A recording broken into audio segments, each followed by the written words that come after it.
네, 오늘 목자의 향기의 주인공이십니다. 높은 뜻 숭일교회에 섬기시는 김동호 목사님 모셨습니다. 어서 오십시오, 목사님. 네, 반갑습니다. 네, 높은 뜻 숭일교회 성도님들 함께 자리해 주셨습니다. 환영합니다. 어서 오십시오. 자, 높은 뜻 숭일교회가 뭐 저희 기독교 텔레비전도 그렇지만 남산에 있잖아요. 네. 요즘 그 변하는 남산의 모습 네. 좀 가끔 느껴보세요? 가끔이 아니라 자주요. 아, 저는 점심 먹고 남산에 잘 올라가거든요. 예. 한 시간씩 걷고요. 세계에서 제일 아름다운 길. 세계에서 제일 아름다운 그럼요. 길. 예. 아, 그런데 주변에 있는 분들이 또 그걸 다 느끼지 못하고 사는 경우도 많이 있는데 아주 자주 느끼시는군요. 예. 요즘 근황을 좀 여쭤볼게요. 뭐 그냥 높은 뜻이게 열심히 잘 하고 또 집회도 하러 열심히 다니고 그런 이제 열심히. 그리고 네. 건강도 자연히 좋을 거란 생각이 들거든요. 근데 이렇게 하나님이 건방지지 말라고 이렇게 좋게는 안 하시는 것 같아요. 근데 아직도 뭐 눕지는 않았으니까 네, 괜찮습니다. 예. 괜찮다라고만 말씀하시는데 그러면 또 그런 말씀을 목사님께서 하시면 방송 함께 하시는 분들께서 아니 왜 좋다고 안 하시고 괜찮다고 하시지 하고 그 좋다 그러다 혼날까 봐. 예, 괜찮으시답니다. 네. 네. 자, 높은 뜻 숭일교회. 높은 뜻 숭일교회 이렇게 네, 목사님은 잘하는데 좀 다르다 이렇게 생각하시는 분들도 많이 계실 것 같아요. 개척하셨잖아요, 목사님께서. 개척됐다는 말 쓰려 그래요. 예, 개척됐다. 예. 네.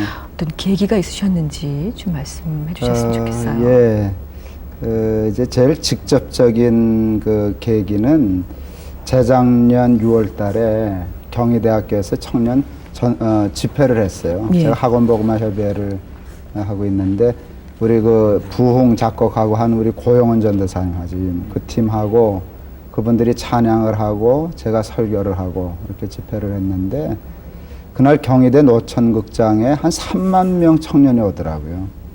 2만 5천 명 오면 자리 없다 그랬는데 3만 명이 오니까 이렇게 발을 딛고 다닐 데가 없어요. 네. 내가 처음 봤어요, 그런 거를. 근데 그때 아주 속된 말로 이렇게 눈이 뒤집히더라고요. 야, 이게 예수의 이름으로 청년이 3만 명이나 모일 수 있는 나라가 몇이나 될까? 제가 그 생각하다가 요 분위기로 가면 절반을 믿지 않는 아이들 집어넣어도 전도가 되겠다 하는 생각을 그날 했어요. 그래서 네. 그날 하루 저녁에 한 7천만 원 경비를 써봤어요.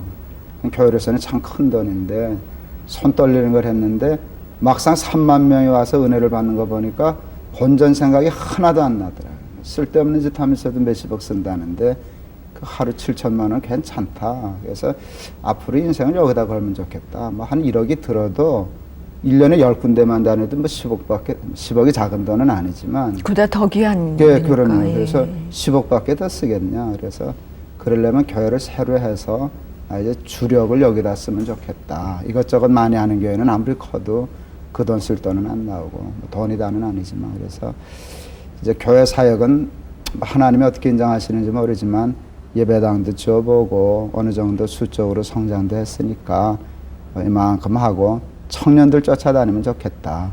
전도 집회하면 좋겠다.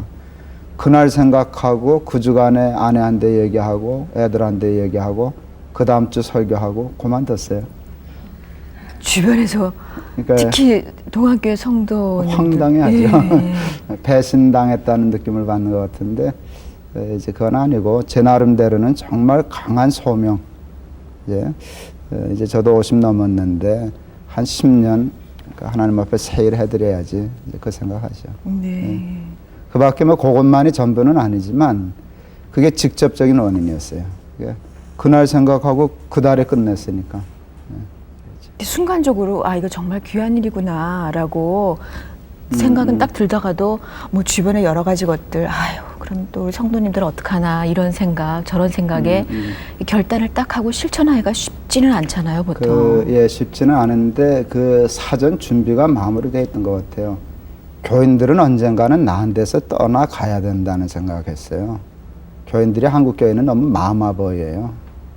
목사 한 대만 정하는데 언젠 나는 뭐 죽기도 할 거고 은퇴도 할 거고 사임도 할 텐데 밤낮 나만 붙어 잡고 있으면 어떡해요. 그래서 언제 떠나는 게 좋을까 하는 생각은 늘 했었죠. 그래서 그때 여러 가지 생각할 때 떠나는 것도 좋은 타이밍이고 붙잡는 것도 기가 막힌 일이 있고 그러니까 좋은 때다 생각해서 했죠. 우리 보통 그런 얘기 많이 하잖아요. 떠나는 자의 뒷모습은 때를 알고 떠나는 자의 뒷모습은 아름답다고 하는데 이제 그런 의미가 아니라 정말 이걸 앞으로 내가 꼭 해야 할 주님께서 나에게 주신 또 다른 사명이구나라고 결단을 하셨던 것 같아요. 네. 가족들은 뭐라 그러셨어요 그때? 제가 이때 준비해서 결혼하기 전부터 기도를 했었어요. 말 잘 통하는 여자하고 결혼하게 해주십시오. 그 여분에 써먹었어요. 대본 통하더라고요. 네. 그다음에 이제 아이들이 그때 저 다 대학생이고 그러니까 우리 그 포항에 있는 한동대 다니는데 물어보니까 우리 큰아이는 조금 과장하면 길길이 뛸 듯이 좋아하더라고요. 저 아버지가 밤낮 큰 교회 목회만 하고 그러다가 개척교회 한다니까 그게 그렇게 좋았던 것 같아요. 예, 예. 개척교회도 아니지만 그러나 뭐 한 번도 갈등 없이 이렇게 쉽게 가족들은 뭐 전혀 문제가 없었어요. 그런 만큼 그동안 그러니까 목사님과 가족들과 사이에 이렇게 뭐 딱 우리가 단어를 붙이자면 가정사를 그동안 잘하셨던 거고 가족 간의 그런 유대관계가 대화가 있고 그러는 가정이었구나라는 생각이 들고 또 실제로 김동호 목사님 하면은 그런 얘기들을 많이 하시거든요. 그거 자체가 부담스럽거나 그렇지는 않으시죠? 저는 가정이 즐겁죠. 부담스럽지 않고 목회가 참 즐거운 일이지만 그 대신 힘든 때가 많거든요. 예. 참 힘든 때 많고 즐겁고 그러면서도 어느 때는 죽고 싶은 때가 많아요. 이때 빨리 천당 가면 좋은데 하는 때가 있는데 그래도 그때 그런 고비를 잘 넘길 수 있는 거는 가정 때문인 것 같아요. 가정이 흔들리면 목회를 못 하겠어요. 이제 살아오면서 가정이 흔들릴 때도 있었잖아요. 누구나 있는데 가정이 흔들리고 교회가 튼튼할 때 교회는 결국 흔들리더라고요. 교회는 흔들리는데 가정은 안 흔들리니까 교회가 결국은 안 흔들리더라고요. 그래서 가정이 참 중요하구나 생각했는데 제가 그 가정의 복은 받은 것 같아요. 그 저희 밀레니엄 특강에 내 자녀를 위해 올라 뭐 굉장히 많은 분들이 은혜 받았다, 또 듣고 싶다, 또 보고 싶다 그런 그 반응이 있었는데 그만큼 그 목사님께서 이제 단순히 그냥 말씀을 하신 게 아니라 본인 체험하셨던 거 여러 가지를 같이 말씀해 주셨기 때문에 가능한 이라는 생각이 들거든요. 목사님은 그 자녀 교육을 어떻게 하세요? 그거 그냥 한 게 아니라 됐어요. 정말로 그냥 말하는 게 아니라 그냥 된 것 같아요. 뭐 이렇게 한 거 없다고 생각하는데 제가 이제 성격이 상당히 내성적이고 혼자 컸죠. 형제가 없거든요. 그래서 사실은 이렇게 말하는 게 이게 아주 훈련이 많이 돼서 이렇게 되지 제 천성으로 못하는 일이에요. 이렇게 얘기하면 가서 3시간 자야 돼요.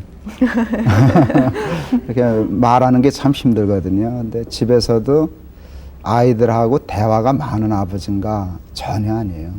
말을 못해요. 말도 못하고 말할 시간도 없고 볼 시간도 없는데 근데 제가 이제 편지 쓰는 거를 좋아하고 잘했어요. 제가 외국 여행 다니는 때가 집회 다닐 때가 많았는데 시차 때문에 잠을 깨잖아요. 꼭 새벽에. 그러면 꼭 자려고 애쓰지 않고 그때 잠 안 오는데 자려고 하는 게 고통스럽거든요. 그렇죠. 그래서 그냥 안 오면 편지 썼어요.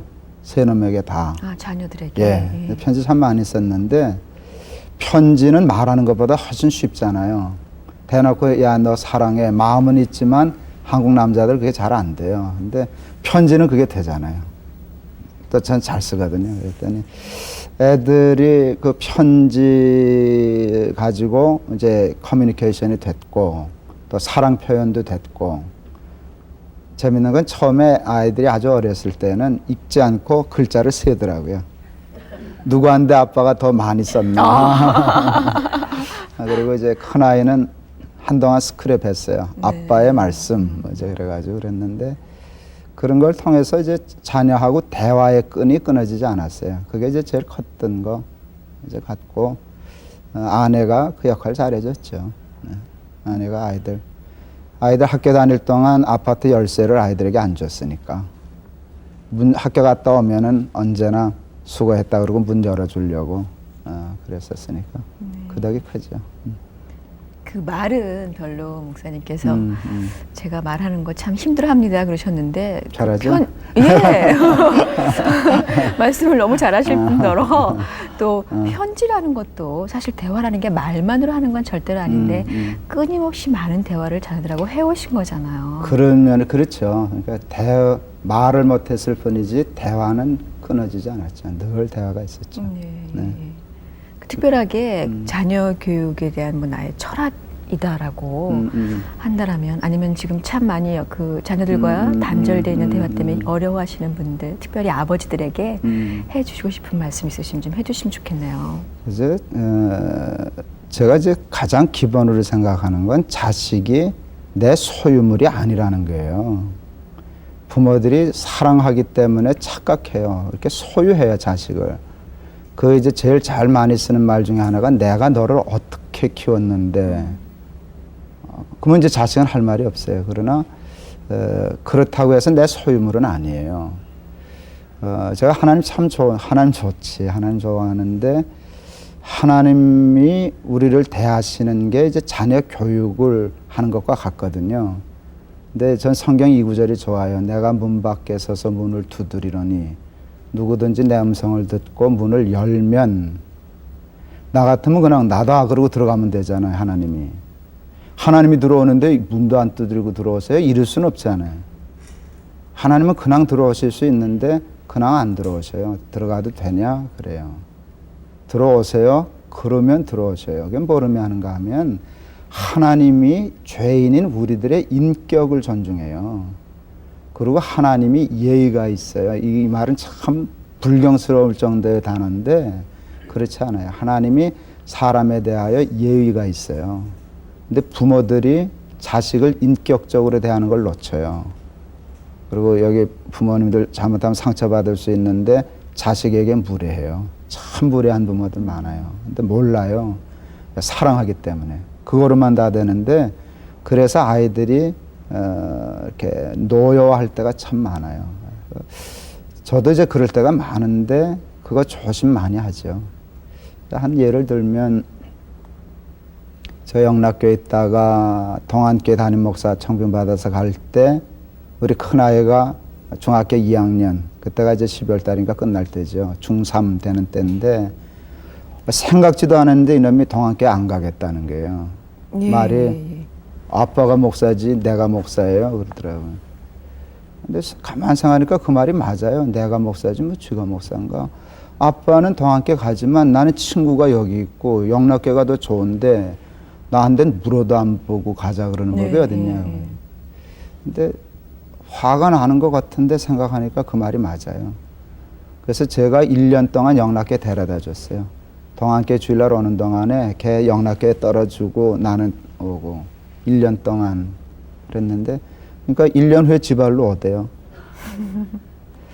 하나님이 저한테 그거를 할 수 있는 능력을 주신 것 같아요. 근데 이제 그런 게 이제 한 예인데 모든 일을 그렇게 하려고 그러죠. 그랬더니 내가 인격적으로 대해주고 자기 존중해주고 그러니까 아이들이 저를 존중해주는 것 같아요. 네.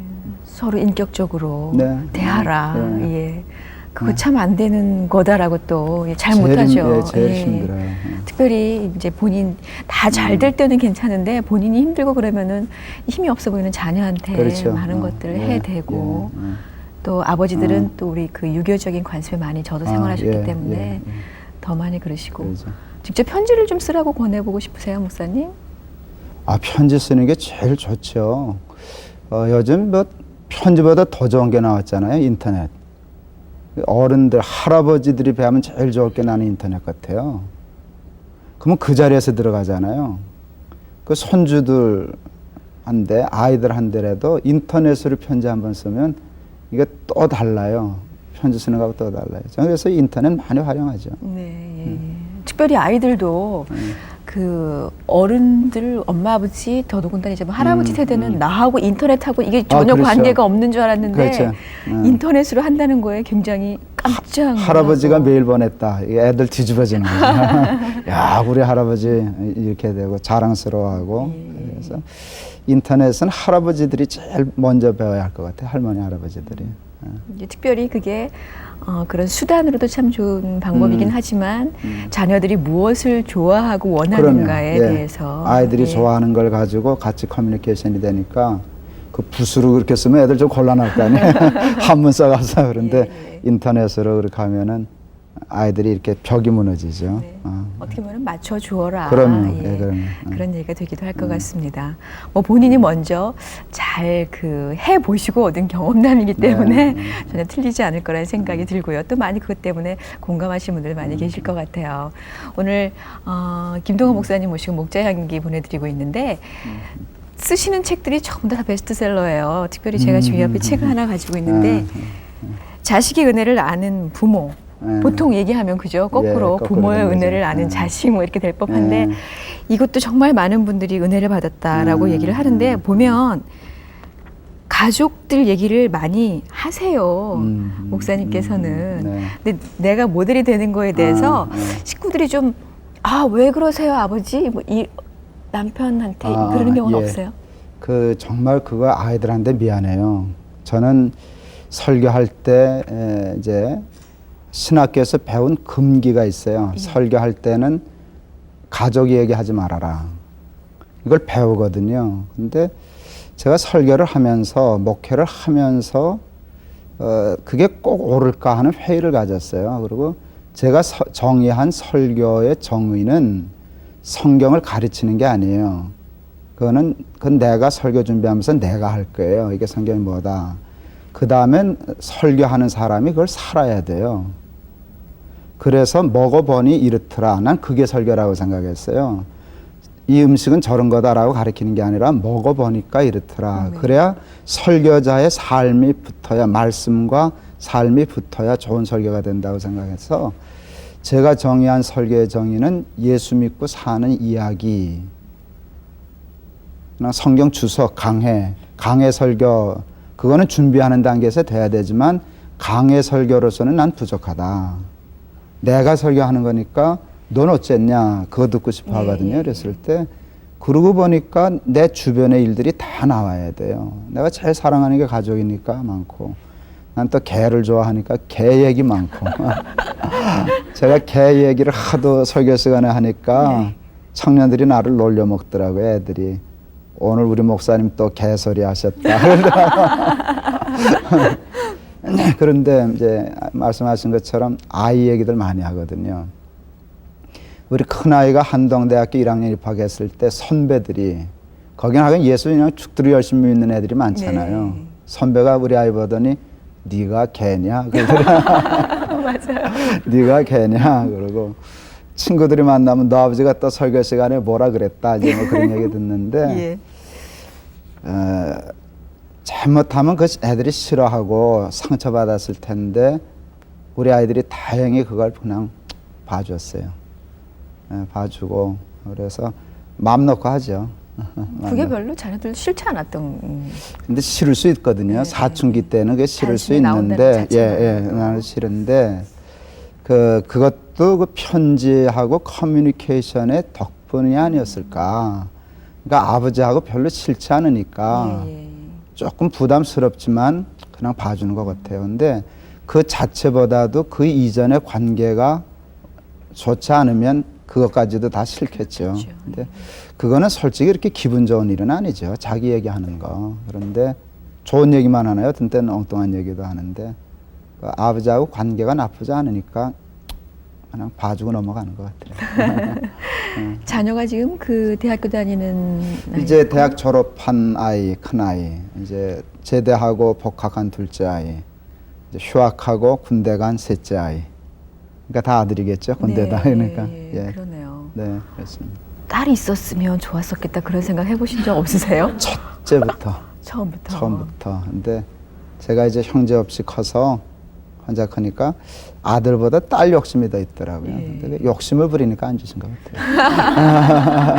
근데요, 지금 이 자리에 사모님 나와 계셔서 지금 화면에 나오고 있는데 따님처럼 그렇게 목사님께 사랑스러운 분이 아닐까 그런 생각이 들거든요. 딸이 없어봐서 딸을처럼 좀 아내같이 그래요.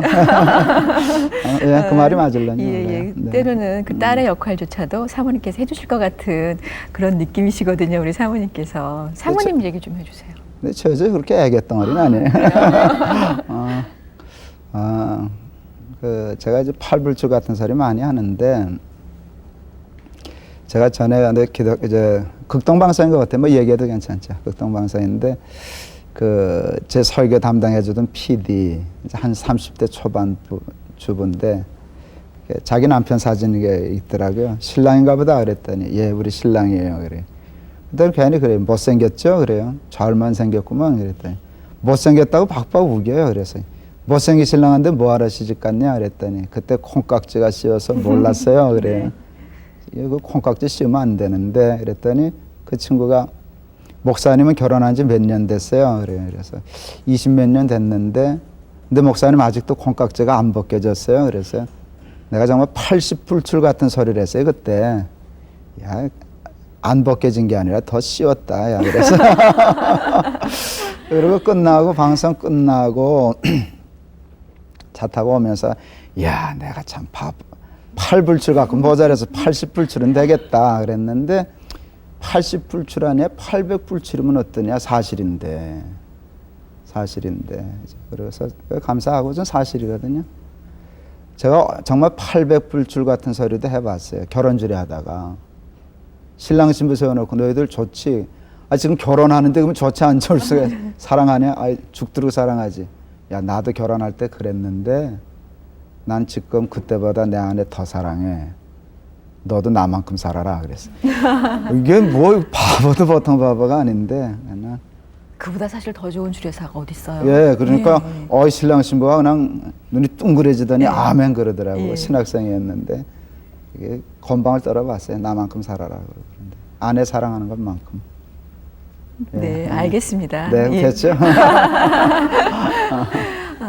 그만큼 항상 살면서 그 부부간의 연인으로 그렇게 서로를 바라볼 수 있으면 그것처럼 또 행복한 일이 어디 있겠습니까, 목사님. 예. 그러니 뭐 우리 가정 얘기 이렇게 나와서 합니다라고 편하게 말씀해 주시는 것 같고요. 또 목사님 여기 오늘 목자 향기 시간에 모신다고 했더니 그 목사님 후배 되시는 많은 분들께서 이거를 좀 여쭤봐 달라고 그러셨어요. 이제 아까 목사님께서 조금은 말씀해 주시긴 하셨거든요. 도대체 설교 준비를 어떻게 하냐, 설교의 노하우가 무엇인가. 그게 저도 잘 몰라요. 근데 이제 요즘 조금씩 정리가 되는 것 같아요. 근데 이제 설교에 대해서 얘기하면 제가 이제 신학교를 갔어요. 근데 이제 다른 건 다 좋은데 설교하는 게 힘들더라고요. 왜 그런가 하면 말하는 게 힘든 사람이니까. 사람을 대하고 얘기하는 게 힘든데 특히 초등학교 아이들 1학년부터 그때 6학년까지 있는 애들인데 이게 말귀 못 알아듣는 아이한테 설교한다는 게 고문이더라고요. 그래서 이제 전혀 나한테 재능도 없고 성격적으로도 안 맞고 그래서 그렇다고 그거 못하겠다고 신학교 그만둘 수도 없고 그래서 그때 기도가 많았어요. 안 되니까 애가 타니까. 근데 하나님이 그때 저한테 축복으로 주신 게 욕심을 냈어요. 설교에. 이왕 하나님 앞에 기도해서 설교하는 거 잘하게 해달라 그러자. 그냥 설교만 하면 뭐하겠어 기도하는데. 뭐라고 기도했는가 하면 1학년 아이도 은혜 받게 해주세요. 그렇게 해서 기도를 했어요. 이게 말이 안 되는 기도거든요. 근데 그 사람이니까 말 안 되지 하나님께 말 안 되는 게 어디 있어요. 그래서 하나님 1학년 아이도 은혜 받게 해주세요. 근데 그게 안 되죠. 설교하면 애들 떠들어. 말귀 못 알아들어. 진땀 뻑뻑 흘리다 돌아와. 그렇게 하면 결혼하기 전이었는데요. 제가 잠 못 자고 울었어요. 바람벽 발로 차고 주먹으로 두드리고 이제 그러고 또 하고 또 울고 소리 지르고 하도 애를 태우니까 하나님 좀 불쌍하게 보신 것 같아요. 설교 준비하려고 집중하다가 이제 잠이 들면 꿈에 설교가 풀리는 거예요. 설교라고 하는 게 요 본문을 요렇게 설명하면 되겠다라고 하는 그 속된 표현일지 모르지만 아이디어. 만화 그러면 전구에 불 반짝 들어오는 거. 그거 하나로 끝나는 거거든요. 그걸 찾으면 그 다음에 그 설명하기 위해서 앞에 도입하고 전개하고 그게 틀이 잡히면 그냥 되니까 번쩍하는 게 있어야 돼요. 근데 그게 꿈에 나오는 거예요. 그러면 그냥 막 좋아서 미치는 거예요. 꿈에서 꿈인 줄 알아요. 요거 내일 아침에 요거 가지고 쓰면 된다. 전 타이핑이 빨라요. 1시간이면 쓰거든요. 그러니까 자. 그러면 아침에 깨면 꿈꾼 건 생각나는데 잊어버리는 거예요. 꿈은 잊어버리잖아요. 제가 그래서 정말 메모지하고 볼펜 꼭 머리맡에 놓고 잤어요. 밤에 그런 생각이 너무 집중하고 애가 타면 꼭 나오거든. 그러면 그냥 불 켜지 않고 누워서 썼어요. 아, 한 줄 깨서. 예, 돌아 누워서 눈도 안 뜨고 그냥 한 줄만 쓰면 단서가 아니까. 남잖아요. 아침에 일어나서 그거 쓰면 매번은 아니었는데 거의 애들이 은혜를 받더라고요. 1학년 아이들이 은혜 받는 거 보면 와, 그거 정말 환상적이에요. 이제 그런 단계가 있었고요. 저는 이제 우리 높은 뜻 순위교회 교인들이 와 있는데 저희는 팀 목회를 하기 때문에 제가 다른 일에 부담이 없어요. 교회를 정말 몰라요. 또 모르려고 애쓰고 저는 뭐만 하려고 그러는가 하면 내가 제일 맏형이니까 목회자로서는 내가 울타리 역할을 한다. 그거 내 책임이고 그 다음에 내가 설교하는 건 내 사역이니까 해야지. 그러니까 저는 밥 먹고 하는 게 설교거든요. 그럼 다음 주에 설교할 거는 벌써 본문은 나오는 거니까 그냥 일주일 내내 생각해요. 딴 거 할 일 없으니까. 밖에 하는 일은 부담 없는 일이니까. 그러니까 어딜 집회를 가서도 호텔에 앉았으면 그 생각하고 밥 먹다가도 그 생각하고 이제 그래요. 지난 주일에 우리 설교하다 내가 그 얘기를 했는데 이게 주일날 새벽쯤 되면 그 젖이 부는 것 같아요. 젖새. 젖이 부른 젖 같아요. 새벽 제가 2시에 일어나서 이제 타이핑하는데 그때는 젖을 짜는 것 같아요. 근데 그때는 이게 젖이 불어 있기 때문에 짜기 시작하면은 그냥 끝까지 나와요. 그래서 저는 그 시간은 설교를 준비하려고 고민을 안 해요. 갖다만 맞추고 이런 거 없어요. 첫 번 쓰면 끝자에서 그냥 타이핑 끝나요. 고치는 것도 없고 뭐 맞추는 것도 없고 그냥 쓰면 끝까지 나와요. 저는 설교가 그렇게 돼야 그게 잘 준비된 설교라고 생각하죠. 근데 젖이 불지 않으면 책상에서 맞춰야 돼요. 그건 참 고통스러워요. 책 갖다 맞춰야 되고 뭐 찾아봐야 되고 그러는데 그거는 나는 설교라고 생각을 안 했어요. 그래서 그냥 생각하고 있다. 그러니까 일주일의 시간이 다 필요하죠. 일주일 시간이 다 일주일 필요하고. 내내 어찌 보면 자다가도 생각하고 밥 먹다가도 생각하고 남하고 얘기하다가도 그 생각하고 그거 그냥 이렇게 일주일을 가면 새벽 2시에 젖이 터져요. 그럼 그냥 쓰면 돼요. 그래서 그 써가지고 우리 교회 게시판에다 원고 올려놓고 대개 한 5시에 끝나거든요. 그러면 1시간 졸다가 이제 와서 설교하죠. 그렇군요. 어머니가 아무 준비 없이 아이에게 젖을 그냥 줄 수는 없거든요. 예, 그만큼 본인이 우선 충분히 채워줄 수 있도록 그 자양분을 만들어내가는 작업을 거쳐서 그렇게 한 목에 젖이 푹 나온다고 말씀해 주셨어요. 풍성하게 먹을거리들이 나온다는 얘기가 되겠죠. 이렇게 항상 저는 뭐 좋습니다 이러시는 우리 목사님 지금까지 목회활동 하시면서 힘드신 적도 물론 있으셨을 텐데 언제가 가장 힘이 드셨던 것 같아요? 그냥 예수 믿는 자체가 사실은 힘든 거예요. 왜냐하면 우리가 죄인이기 때문에. 그러니까 이제 부족하지만 말씀대로 살아보자라고 하면 그건 반드시 걸리게 돼 있어요. 근데 그게 교회도 마찬가지거든요. 그 교인들뿐만 아니라 목사 나 자신도 마찬가지고 말씀을 거스르려고 하는 본능이 있어요. 그러니까 신앙대로 살려고 하면 고통이 있어요. 목회를 편히 했다. 잘못하면 엉터리로 했다는 말도 될런지 몰라요. 그러니까 목회는 힘들어야 정상인 것 같아요. 타협하지 않는 한은 힘들어야죠. 그러니까 성경에서 목회적인 원칙들을 찾아낼 수 있잖아요. 내가 다 찾아낼 수 있는 건 아니지만 하나님이 내 눈에 보여주신 원칙은 있다고요. 근데 그 원칙이 이미 사람들이 죄인이기 때문에 그거 지키지 못하고 있거든요. 새 판을 짜면 좀 쉬운데 어그러져 있는 거 잘못됐어야 하려면은 참 힘들어요. 이제 그런 게 힘들죠. 설교만 하라면 그건 좀 쉬운데 목회는 그런 면에서 힘든 게 많고 그런 거 참 힘들었고 근데 이제 조금 고집이 저는 이제 그 생각했어요. 목회를 편히 안 하겠다는 생각을 편히 안 하는 게 옳은 거라고 생각을 했기 때문에 힘든 일 있으면 도망가지 않으려고 하고 회피하지 않으려고 생각했어요. 제가 성경 읽으면서 배운 철학이 있는데 좀 거칠어요. 싸우면 7일, 도망가면 40년. 그래서 오르면 싸워야지. 전 그래서 목회할 때 은혜스럽게 합시다 하는 거 별로 안 좋아해요. 그건 대충 합시다 하는 거고 타협하자는 소리로 들릴 때가 많아요. 싸우자는 거예요, 나는. 그러면 일주일이면 끝난다는 게. 그렇지 않으면 편한데 40년 가도 못 간다. 이제 그러니까 오직 힘들었겠어요. 어느 날은 아, 이러면 죽는구나 할 만큼 힘들었어요. 그래서 저는 어느 분이 우리 게시판에 아마 청년인 것 같아요. 제가 뭐 영락교회, 동안교회, 높은 뜻 순위교회도 개척하자마자 큰 교회 되고 그러니까 그냥 쉽게 사는 줄 알고 목사님도 고생해 본 일이 있습니까? 뭐 힘든 적이 있습니까? 그럴 때 내가 미치겠더라. 네, 그래서 그때 우리 교인들한테는 잠깐 얘기했는데 제가 아직도 여기 이쪽 근육이 이게 내 살이 아니에요. 지금 아주 컨디션이 좋거든요, 오늘은. 요즘 뭐 속 썩는 일이 없으니까.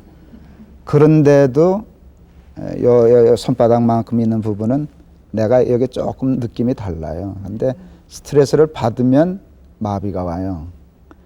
그때 하도 혼났을 때, 아, 오늘 죽는구나 할 때, 그게 정신적으로 죽는 게 아니고 육체적으로 죽는 걸음이에요. 그만큼 힘들 때가 있어요. 근데 그게 극복이 되는데도 남더라. 그래서 이게 저는 자동 경보장치라고 생각해요. 이거 마비하면 그 다음엔 스톱해야죠. 예. 더 넘어가면 안 되니까. 그래서 이제 그것도 이유가 돼서 혼자 다 하려고 그러지 말고 나눠서 하자. 팀워크 하자. 그리고 하나님이 내게 은사 주신 것만 하자. 은사 아닌 거 가지고 하려니까 아유 골치 아프다. 이제 그런 것도 있는데. 근데 이제 뭐 골치 아프다고 도망은 안 가려고 그래요. 어찌 보면은 예, 그러니까 목사님께서 있는 그대로를 보고 돌파하자. 또 이건 내가 정말 못하는, 내가 할 수 있는 게 아니다 싶으면은 하지 말아야 된다라고 생각하는 예, 그런 그렇죠. 그래 아닌 건 아니고 싸울 건 그냥 싸우고 그걸 좀 분명히 하면 좋겠다. 네, 오늘 목자의 향기 높은 뜻 수유교회 섬기시는 김동호 목사님 모시고 보내드리고 있습니다. 제가 화면에서 높은 뜻 수유교회를 만나보았는데 이제 보통 일반 교회들 하면 담임 목사 체제가 있지 않습니까? 그런 것 같지 않거든요. 예, 저희는 담임 목사, 부목사라는 말을 쓰지 않기로 했어요. 그냥 목사하고 이제 우리 이제 4사람이 합니다. 처음에 시작할 때 3사람이 했고요. 그냥 쉽게 팀 목회 이렇게 그렇게 얘기를 하죠. 근데 교회가 이제 작을 때는 그게 불가능하지만 어느 정도 크면은 저게 가능한 시스템인데 제가 생각한 거는 뭔가 하면 하나님이 한 사람에게 모든 은사를 주시는 법이 없어요.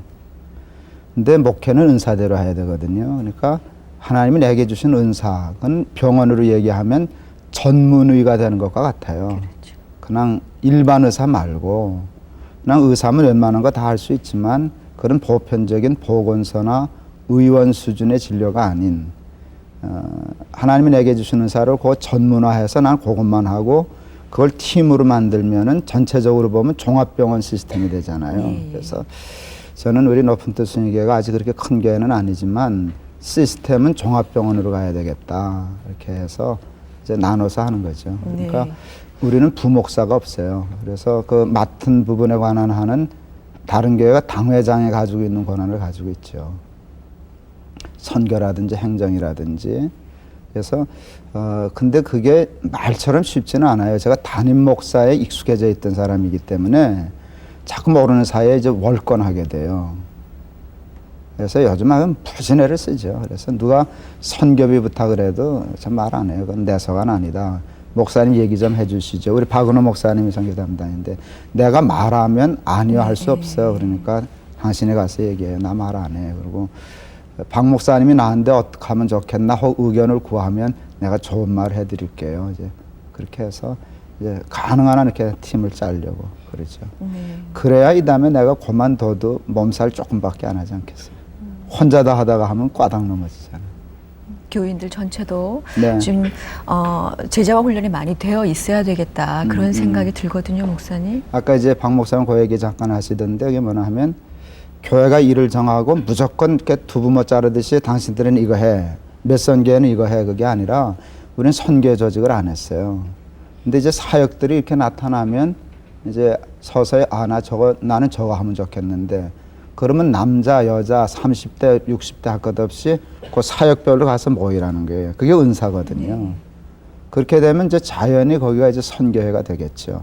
남전도회 여전도회 뭐 그런 거 말고 그냥 사역 중심으로. 그러니까 목회도 자기가 제일 좋아하는 거 하면 잘할 수 있고 교인들도 자기가 좋아하는 쪽에 가서 하면은 신날 거다니죠. 그런 게 은사, 그게 하나님이 주신 은사 개념인 것 같아요. 은사가 있는 곳에는 탤런트도 있거든요. 그래서 그거 하면 재밌을 것 같아요. 재밌을 것 같아요. 그리고 본인들이 잘하고 좋아하는 걸 하니까. 예, 잘하고 좋아하는 거 하니까. 예. 그러니까 교회도 그렇게 하면 즐거워지죠. 무조건 물론 의무로도 해야 되지만 맞지 않는 거 하는 것보다 하나님이 하라고 하시는 거 하면 좋죠. 그걸 잘하게 해주신 거는 그 일을 하라고 하시는 그럼요. 거니까요. 네, 그렇죠. 근데 목사님께서도 아직은 저 스스로도 그 담임 목사의 것들이 많이 남아 있어서 때로는 힘이 들 때가 있습니다. 그러셨는데 마찬가지로 그 교인들도 자꾸만 알게 모르게 이렇게 김 목사님께 기대고 싶어하는 것 때문에 물어보세요. 근데 그럴 수 있겠죠. 그래서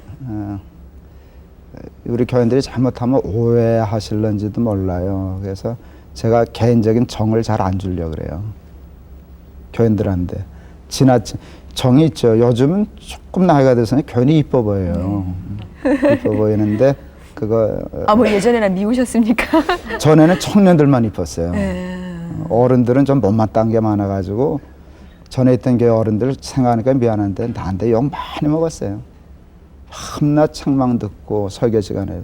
근데 똑같이 잘못해도 애들은 안 미워. 애들은 그럴 수 있지. 그러고 어른 그럴 수 있냐 이제. 어른이 돼가지고. 예, 그랬는데 요즘은 어른도 이뻐요. 그런데 지나칠 정도의 정은 안 주려고 그래요. 우리 교인들이 여기 나와 계시지만 왜냐하면 나한테 의존하면 손해가 많다는 거예요. 한국교회 교인들은 마마법이 많아요. 아까 내가 그 얘기 했는 것이 너무 목회자인데 그게 장점인 동시에 단점이에요. 그러다 보면은 나중에 하나님도 안 보여요. 전에 있던 교회 할머니 한 번 허리가 이렇게 구부러진 할머니인데 인사하러 나가면 나보다 작은 하나님이라는 거예요. 근데 그분은 말만 그런 게 아니라 정말 그렇게 생각하거든요. 그때마다 내가 그 소리를 들을 때마다 조심해야지.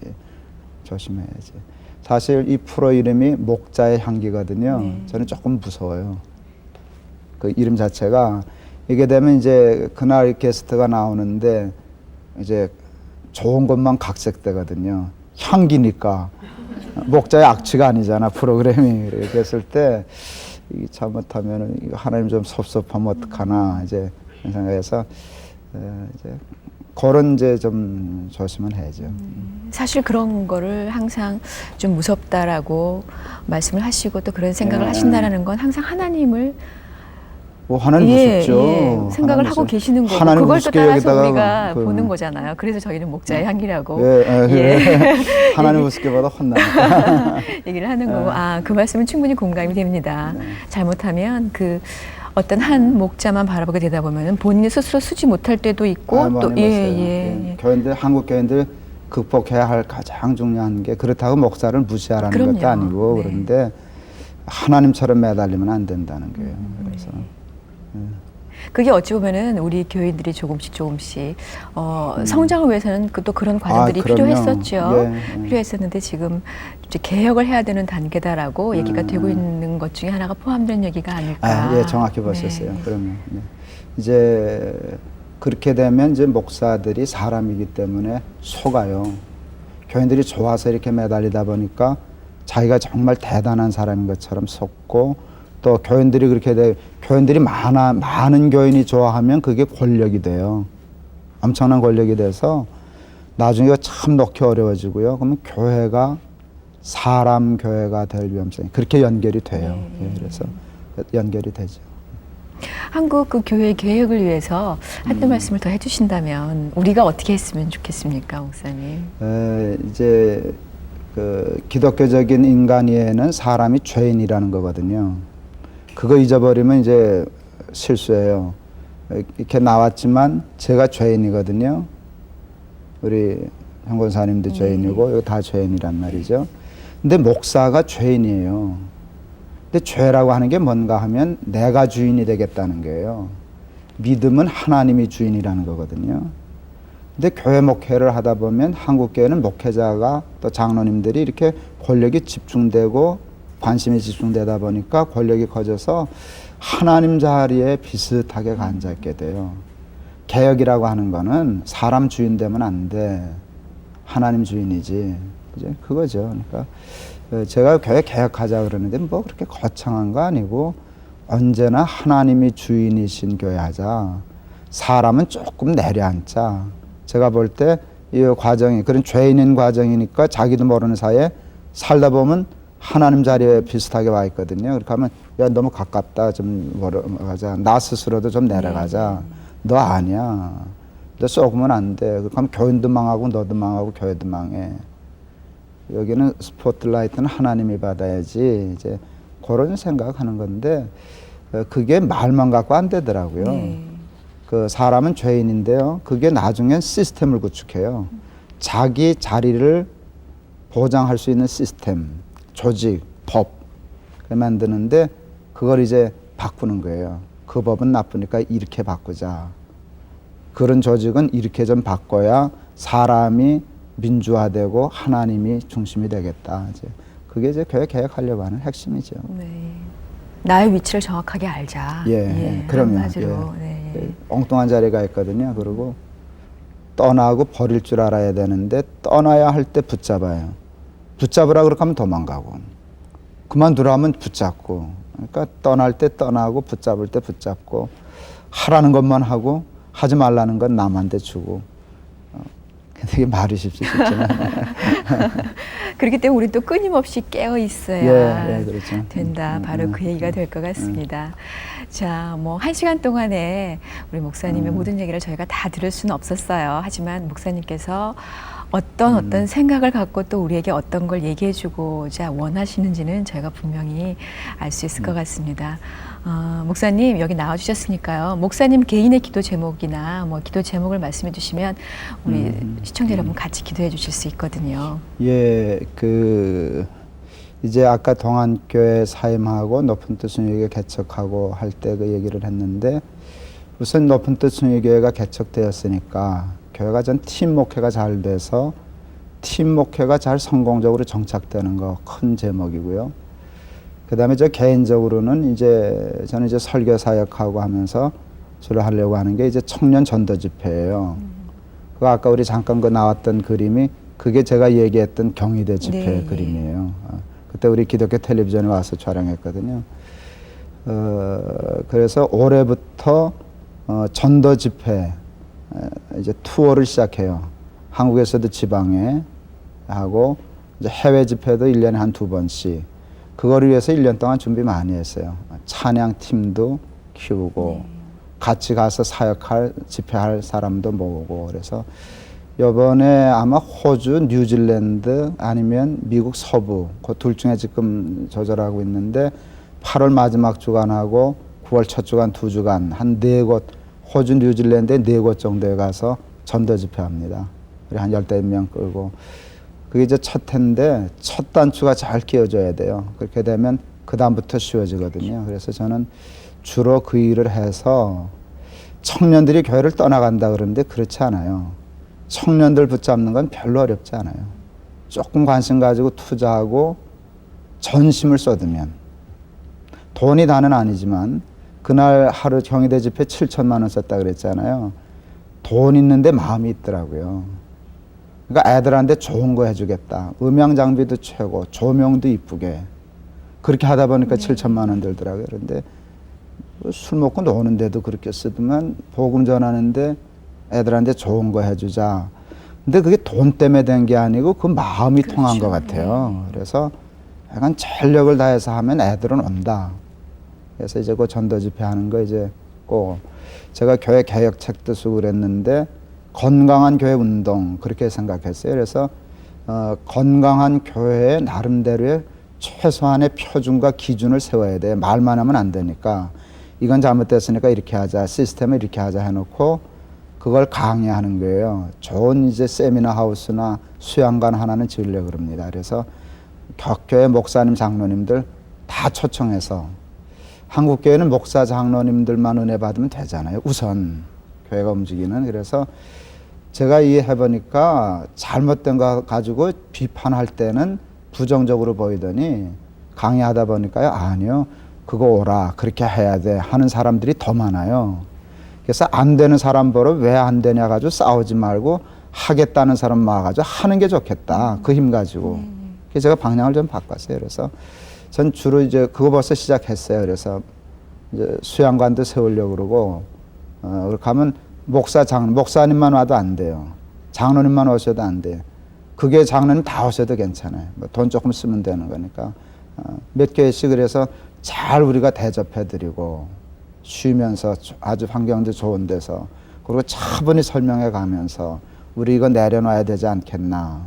그랬을 때 목사, 장로님들이 눈물 뚝뚝 흘리면서 내놓겠습니다. 그러면 그런 교회가 10개, 20개, 100개에 대해서 좋은 유행을 선도하면 좋지 않겠나. 그러니까 저는 이제 앞으로 한 10여 년 더 할 수 있겠나 싶은데 그거 하고 싶어요. 그거 하면 10년이면 짧은 세월이 아닌데 그 다음에 또 다른 분들 계속 같이 하면 좋고 그렇게 하면 한국 교회가 조금 좋아지는데 보탬되지 않겠나 생각해서 그거 기도해 주시면 좋겠습니다. 네, 기도 제목 잘 들으셨죠? 위에서 끊임없이 기도해 주시길 부탁을 드립니다. 오늘 목사님 머리 안 아프셨죠? 예, 안 아프네요.